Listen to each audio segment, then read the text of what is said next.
Hello दोस्तों, स्वागत है आपका अपने यूट्यूब चैनल पे। तो आज हम सब्जेक्ट वर्ब एग्रीमेंट का पार्ट नंबर सेकंड डिस्कस करेंगे। पार्ट फर्स्ट हम ऑलरेडी डिस्कस कर चुके हैं। तो स्टार्ट करते हैं वीडियो रूल नंबर 7 से।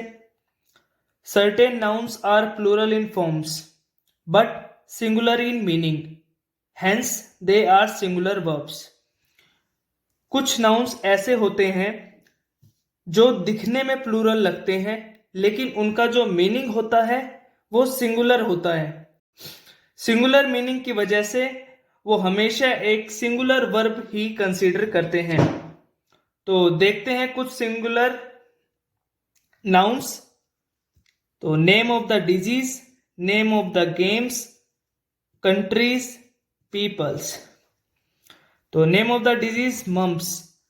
अब मम्स बच्चे करते क्या है, मम्स में एस को देखकर ये सोच लेते हैं कि ये प्लूरल होगा, लेकिन एक्चुअली में ये प्लूरल नहीं होता, क्योंकि यहाँ पे एक पर्टिकुलरली डिजीज का नाम है mumps. Mumps, rickets, measles, shingles etcetera. वैसे ही name of the subject physics, economics, civics, ethics, statics, mathematics etcetera. ये कुछ ऐसे नाउन्स होते हैं जो कि लग तो प्लूरल रहे हैं, लेकिन एक्चुअली में ये सिंगुलर मीनिंग रखते हैं। तो जो भी नाउन लास्ट में आईसीएस लेगा उसके बाद हमेशा जो वर्ब होएगी वो सिंगुलर आएगी। आइए देखते हैं एग्जांपल्स में। Mathematics is an interesting subject. अब मैथमेटिक्स के बाद में आईसीएस आया है, जिससे कि ये क्लियर हो गया है कि मैथमेटिक्स एक सिंगुलर सब्जेक्ट है। सिंगुलर सब्जेक्ट होने की वजह से जो वर्ब आई है वो सिंगुलर आई है। तो एग्जांपल सेकंड देखते हैं। Politics is not my cup of hand. Politics यहाँ पे सिंगुलर सब्जेक्ट है और सिंगुलर सब्जेक्ट की वजह से वर्ब भी सिंगुलर आई है। तो आइए देखते हैं rule number 8। Usually we match the verb with the nearest subject, but this is wrong. Match the verb with the main subject of the sentence. Normally हम करते क्या हैं कि जो भी सब्जेक्ट वर्ब के नियरेस्ट होता है हम उसे ही मेन सब्जेक्ट मान के वर्ब उसके अकॉर्डिंग लगा देते हैं, लेकिन एक्चुअली में ऐसा नहीं होता। आइए देखते हैं एग्जांपल्स में। The quality of apples is good. अब स्टूडेंट्स करते क्या है कि एप्पल्स को देख के यहाँ पे वर्ब को प्लूरल लगा देते हैं, जो कि गलत होता है, क्योंकि यहाँ पे बात क्वालिटी की गई है। तो जो मेन सब्जेक्ट है वो क्वालिटी है, और क्वालिटी के अकॉर्डिंग जो वर्ब आई है वो सिंगुलर आई है। Example second. He did not, his parents is guilty। अब स्टूडेंट्स करते क्या है, his parents को देखकर कि ये प्लूरल है तो वर्ब भी प्लूरल लगा देते हैं, जो कि गलत होता है। और हम ये भी जानते हैं कि and note S1 type conjunctions हैं, जिसके अकॉर्डिंग जो वर्ब आती है वो सब्जेक्ट 1 के अकॉर्डिंग आती है ही। तो ही के अकॉर्डिंग जो वर्ब आई है वो है सिंगुलर। S1 टाइप कंजक्शन की बात हमने पार्ट फर्स्ट में की थी। जिन बच्चों ने पार्ट फर्स्ट नहीं देखा है तो वो जरूर देखें। रूल नंबर 9 की बात करते हैं। Each, every, everyone, someone, somebody, nobody, none, one, any, more than one, many, a. ये कुछ ऐसे वर्ड्स होते हैं जो कि सिंगुलर होते हैं, और सिंगुलर वर्ड्स होने की वजह से ये अपने साथ सिंगुलर ही वर्ब लेते हैं, सिंगुलर ही नाउन और प्रोनाउन को लेते हैं। आइए एग्जांपल्स को देखते हैं। Each student has come. Each यहाँ पे सिंगुलर सब्जेक्ट है। सिंगुलर सब्जेक्ट की वजह से जो वर्ब यहाँ पे यूज हुई है वो भी सिंगुलर होगी, क्योंकि ये सारे वर्ड्स ही सिंगुलर होते हैं। एग्जाम्पल सेकंड देखते हैं। Many a. Many a student have not done their homework। Many a एक सिंगुलर सब्जेक्ट है, मैनी आ एक सिंगुलर वर्ड है। इसके अकॉर्डिंग अ स्टूडेंट हैव, यहां पे हैव का यूज नहीं होगा, हैज का यूज होगा क्योंकि सिंगुलर की बात की जा रही है। नॉट डन देयर होमवर्क, तो देयर यहां पे प्लूरल है, प्लूरल का यूज यहां पे नहीं होगा, देयर की जगह यहां पे हिज का यूज होगा क्योंकि सिंगुलर। नोट्स में देखिए, एक्चुअली मैनी का जो यूज है वो दो प्रकार से होता है। पहला, मैनी ए के बाद अगर सिंगुलर नाउन आता है तो जो वर्ब होती है वो सिंगुलर होती है, और मैनी के बाद अगर प्लूरल नाउन आता है तो वर्ब भी प्लूरल होती है। एग्जाम्पल में देखते हैं, many a student, many a man has come. Many a यहां पे एक सिंगुलर डोनेट कर रहा है, उसके बाद सिंगुलर नाउन आया है जिसकी वजह से जो वर्ब है वो भी सिंगुलर यूज हुई है।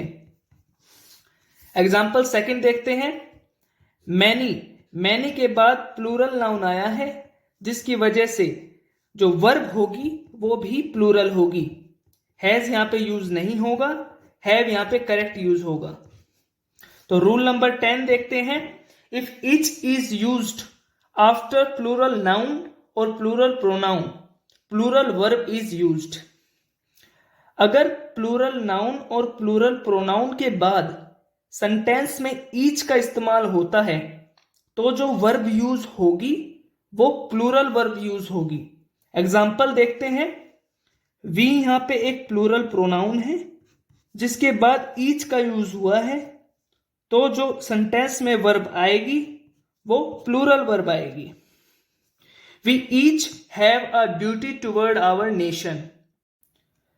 रूल नंबर 11 को देखते हैं, a number of, a large number of, a great number of is used with plural countable noun, hence they will used plural verb. अगर सेंटेंस में अ लार्ज नंबर ऑफ का use plural countable के साथ हुआ हो तो जो verb use होगी वो प्लूरल होगी। नोट में हम एक बात और जानते हैं कि अगर द नंबर ऑफ का यूज प्लूरल काउंटेबल नाउन के साथ होगा तो जो वर्ब होगी वो सिंगुलर होगी। अ लार्ज नंबर ऑफ के साथ plural verb, the number of के साथ सिंगुलर वर्ब। आइए एग्जाम्पल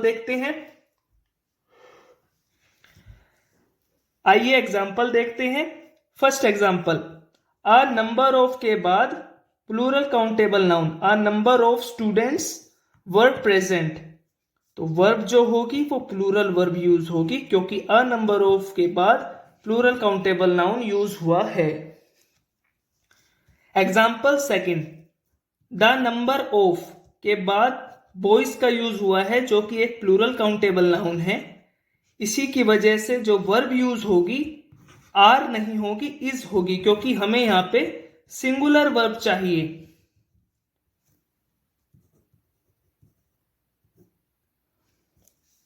रूल नंबर 12 देखते हैं, द अमाउंट ऑफ के बाद अगर अनकाउंटेबल नाउन की बात आए जिसे हम काउंट नहीं कर सकते तो जो वर्ब यूज होगी वो सिंगुलर होगी। हमें ये ध्यान रखना है हम बात क्या कर रहे हैं, पहले हमने आ नंबर ऑफ के बारे में बात की, फिर द नंबर ऑफ के बारे में, और अब हम बात कर रहे हैं द अमाउंट ऑफ। तो एग्जाम्पल देखते हैं, द अमाउंट ऑफ मनी जो कि एक अनकाउंटेबल नाउन है इज नॉट सफिशियंट, तो द अमाउंट ऑफ के बाद अनकाउंटेबल नाउन आने की वजह से जो वर्ब आएगी वो सिंगुलर आएगी।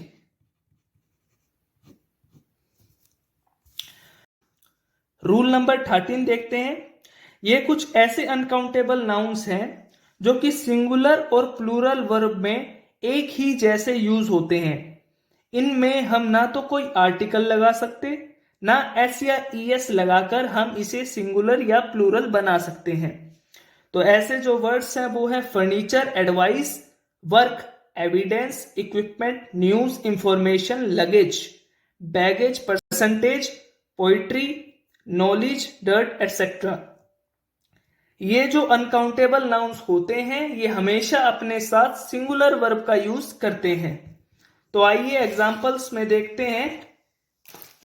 The scenery of Kashmir has exchanged us. The scenery of Kashmir. Uncountable noun आने की वजह से जो वर्ब आई है वो सिंगुलर वर्ब आई है। ये ऐसे वर्ब्स हैं जो एस या ईएस भी यूज नहीं करते, जैसे कि मैंने रूल में आपको बताया। तो सेकंड जो एग्जांपल है उसमें हम ये देखेंगे कि इंफॉर्मेशंस यूज यहां पे नहीं हुई है, इंफॉर्मेशन यूज हुई है। और I have no information about her residence, और आई के साथ हमेशा हैव आता है, इसीलिए यहां पे हैव का इस्तेमाल किया गया है। तो एग्जाम्पल थर्ड देखते हैं। His hair is black. अब यहां पे जो हेयर वर्ड है ये ऐसा अनकाउंटेबल नाउन है जो अपने साथ सिंगुलर वर्ब का यूज करता है।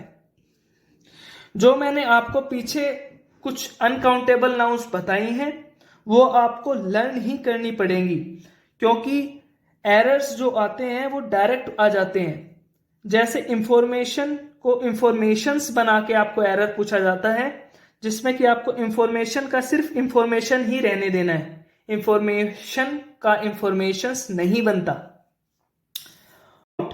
सच nouns have no plural form but sometime we need the singular plural form of some of these nouns. The singular plural form is made by adding certain words before the uncountable nouns.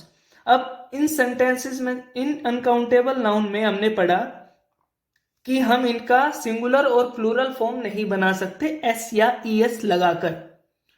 और अगर by chance हमें इन uncountable noun का प्रयोग singular या plural form में करना हो तो हम कुछ स्पेसिफिक वर्ड्स इनके आगे लगाते हैं, जिससे कि ये सिंगुलर और प्लूरल में आइडेंटिफाई किए जाते हैं। आइए एग्जांपल्स में देखते हैं कुछ ऐसे words. He gave me a piece of information. अब यहाँ पे आप पीस ऑफ जो लगा है ये सिंगुलर इंफॉर्मेशन की बात कर रहा है, single information. Rule number example second देखते हैं। All PCs of information given by her were reliable. All PCs of information, यहां पे प्लूरल वर्ब को, यहां पे प्लूरल को दिखा रहा है, एक से ज्यादा इंफॉर्मेशन की बात हो रही है, इसीलिए वर्ब भी प्लूरल आई है।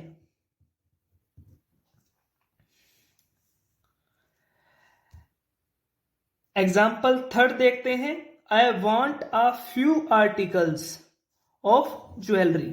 यहां पे भी सिंगुलर के लिए अ फ्यू का यूज किया गया है, फ्यू आर्टिकल्स ऑफ। तो सेशन को एंड करते हैं। नेक्स्ट पार्ट में ऐसे ही कुछ रूल्स आपको और दिखेंगे। अगर वीडियो पसंद आया हो तो सब्सक्राइब और बेल आइकन को दबाना ना भूले। Thank you.